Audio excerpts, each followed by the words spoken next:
তুমি কবি নজরুলের বিদ্রোহী কবিতার উন্নত মমশিল্পী,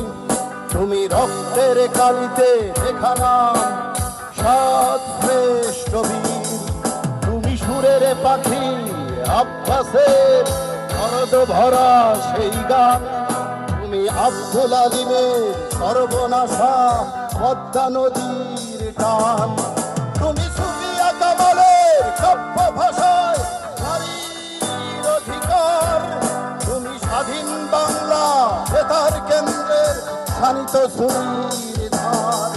তুমি জয়নুল আবেদিন এসএম সুলতানের রং তুলির আসর, শহীদুল্লাহ কায়সার মুনির চৌধুরী নতুন দেখা সে ভোর। আমার সোনার বাংলা আমি তোমায় ভালোবাসি, জন্ম দিয়েছ তুমি মাগো তাই তোমায় ভালোবাসি। আমার প্রাণের বাংলা আমি তোমায় ভালোবাসি, প্রাণের প্রিয় মা তোকে